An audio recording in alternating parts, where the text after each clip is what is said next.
Here's the ingredients that we're going to be using for today's recipe. Hey my loves, welcome back. Of course, it's none other than your girl Cooking with Tammy, and today I'm going to show you how to make the ultimate holiday pot roast. As you saw our ingredients earlier, yep, basic ingredients, all right? One or two ingredients you may not have, but guess what? That's totally okay. You can always find a way to improvise or just leave it out. First thing we want to do is I'm going to move the meat out of the way because we're going to prep a little differently this year. We have our oregano leaves. If you don't have any fresh oregano, feel free to use dried oregano. If you don't have it, then what are you going to do? Is either you purchase it or you leave it out, right? I'm taking the leaves off of the oregano stems. All right, that's good. We're also going to be using rosemary. Go ahead and clean this stem on off. And when it comes to our herbs, right? Pull in the opposite direction to extract the leaves, just like this. It's so much easier. Pull against the stem and you'll be good to go. This is some sage. Yeah, we're going to be using sage for this recipe. We don't only use sage for Thanksgiving around here for turkeys. We use it for pot roast as well. All right, so we got our sage, oregano, and rosemary, and everything is smelling quite delightful. All right, we also have some marjoram right here. This is dried marjoram. However, if you find the fresh marjoram, you could definitely rock out with that. Just gonna bring everything nice and close. And using our knife, we're gonna refine everything, chop it on up because we wanna release all of the flavors and aromatics of all of our herbs. So we're gonna really get in there and break it down really, really good.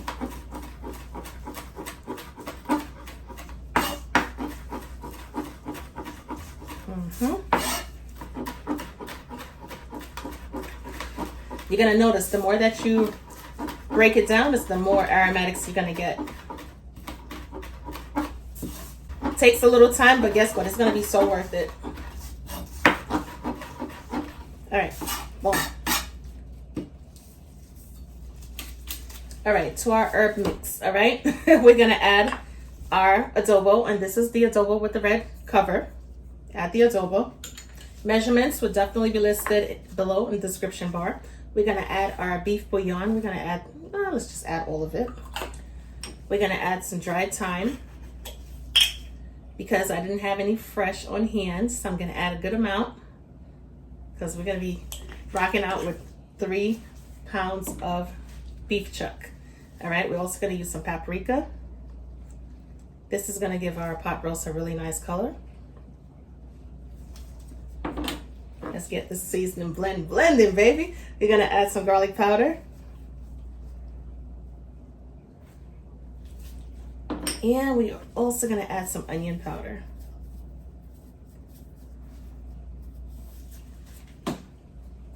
Couple pinches of salt and pepper. Like I said, thick piece of meat, gotta do what you gotta do. If you don't wanna use if you don't wanna use salt, then you don't have to. But just keep in mind, you need a good amount of seasoning to get through that thickness.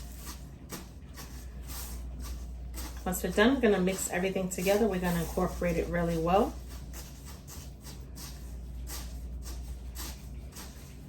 We're gonna put everything to the side like that. Because we want our seasoning to really stick to our meat, I'm gonna add a small amount of oil, small amount of avocado oil, okay? We're gonna flip it on over. And we're gonna add some oil to this side as well. Now here's the thing, I said it wrong. You know what? The seasoning is not really gonna help the oil is not really gonna help the seasoning stick to the meat. It's gonna stick regardless, but what I am saying is gonna help it to spread onto the meat even more. Take our knife, add some slits. I'm gonna add these slits simply because I want all of the seasonings and everything else that I'm gonna add to this beef to penetrate. I don't want it to just get stuck at the top. And that's a problem when it comes to like even sometimes eating out, right? Not just at your friend or family's house, but even at restaurants, okay? A lot of times you find that the seasoning is only on the top, and when you get deep in there, you don't taste much of anything, and that's a turn off to me, all right? That's a pet peeve. I'm adding the Worcestershire sauce, but I am least bit worried because all of those slits that we placed into the meat, it's gonna seep on down. All right, our seasoning mix right here, our seasoning blend. We're just gonna go ahead and we're gonna add it to our meat just like that.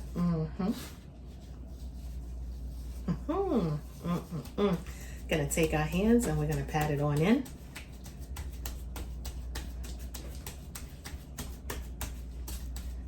Wow, this is gonna be super delicious.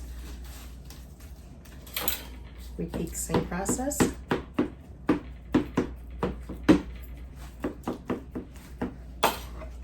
Going with the Worcestershire sauce. And Worcestershire is savory, sweet, and acidic. So it has a number of different taste profiles going on, which is going to be perfect for this meat. We're going to add more of our seasoning to this side as well. And we're just going to pat it on in. Pat it into the meat. And guess what? We're not going to leave the sides without any seasoning. Let's add it to the cutting board. Take our meat. And we're gonna make sure all of our meat is covered with seasoning.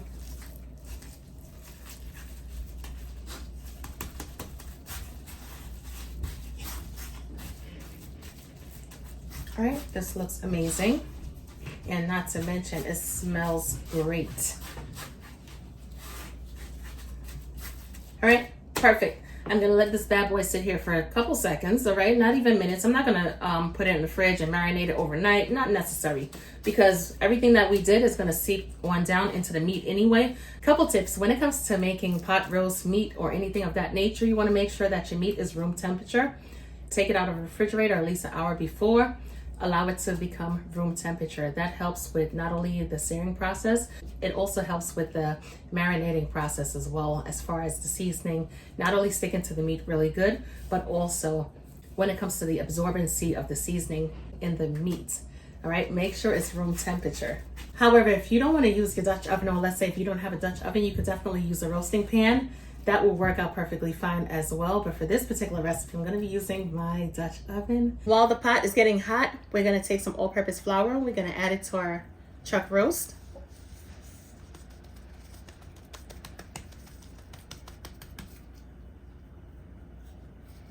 We're going to dredge the top and the bottom. We want to get a nice crust on this roast. Just pat the flour on in. Once we're done, we're going to flip it over. And we're going to repeat the same process.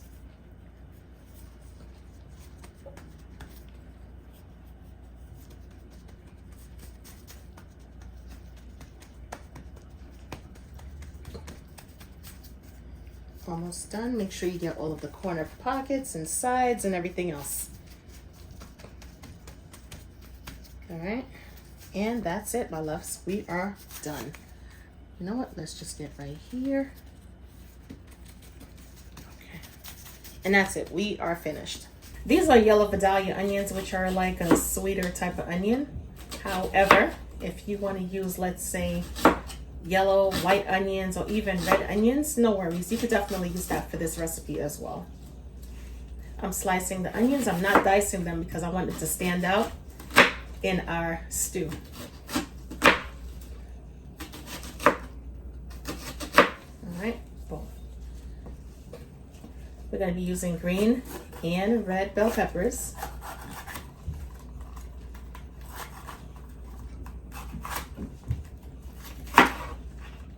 I'm going to slice these on the thicker side, not thin, because we're going to be cooking them for some time, and I still want them to remain visible even after the braising process.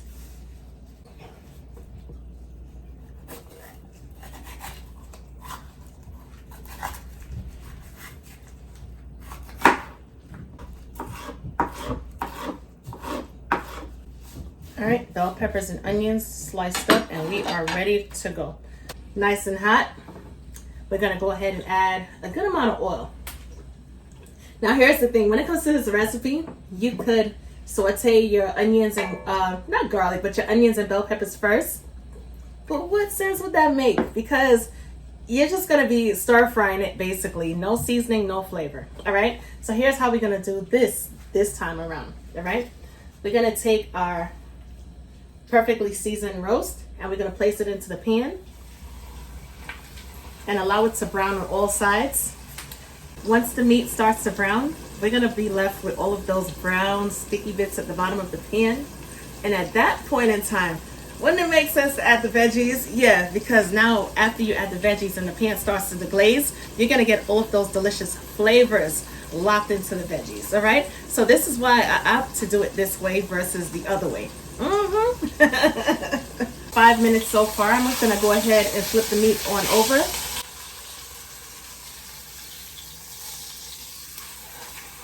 Wow. I'm gonna go ahead and remove the meat from the pan.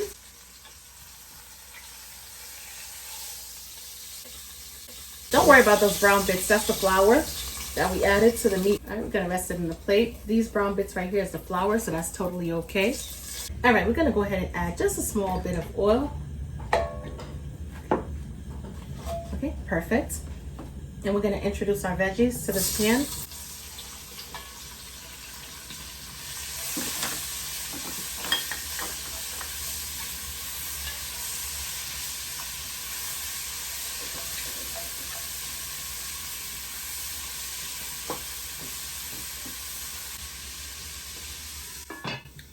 We're gonna cook our veggies until they're slightly softened and our onions slightly translucent.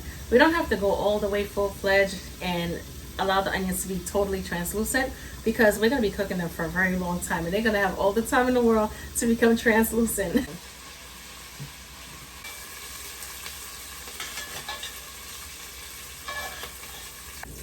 All right, to this pan, because we want in-depth flavors and we want the most deepest, richest color that we could possibly get, all right? We're gonna add some tomato paste.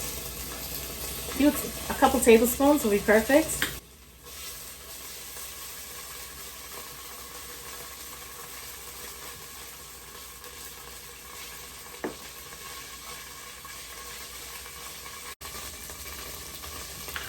We're gonna add some of our red wine that's infused with pomegranate.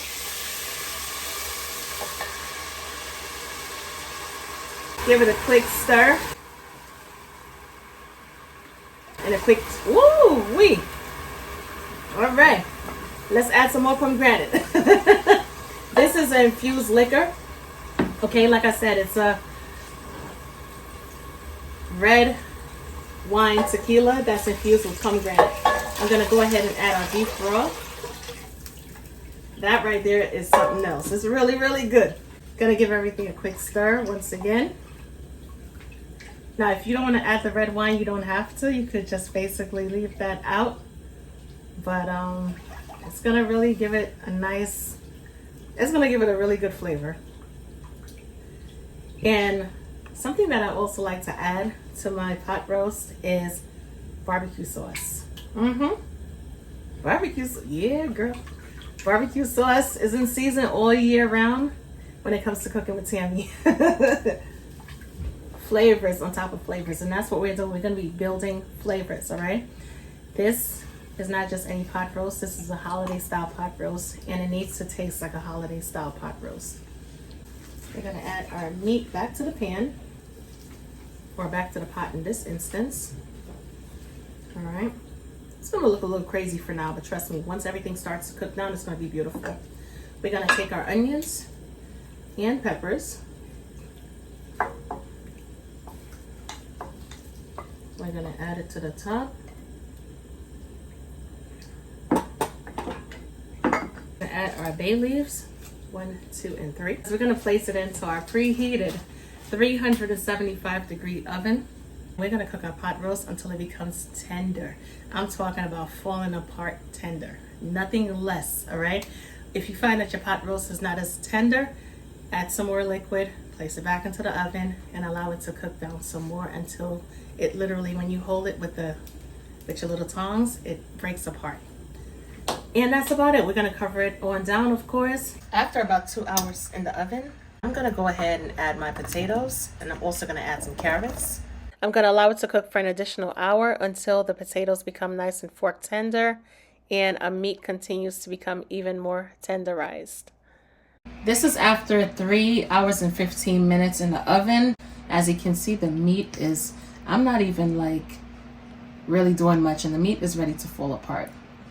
All right, so we are gonna plate this delicious dish on up. Before we go though, look at the gravy. I didn't have to add any cornstarch, any roux, any flour, any water, or any thickening agents. The gravy is beautiful, nice and rich, and I can guarantee you these flavors are locked in. I waited long enough, 3 to 3.5 hours.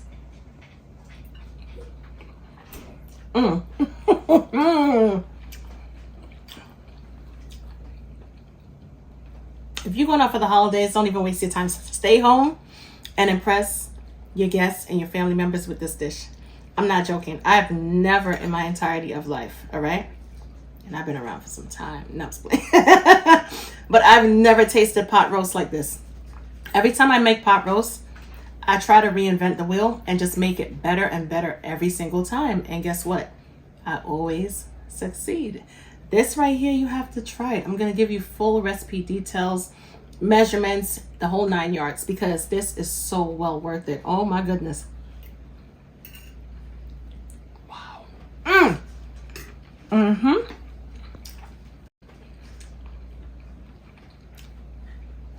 So many flavors.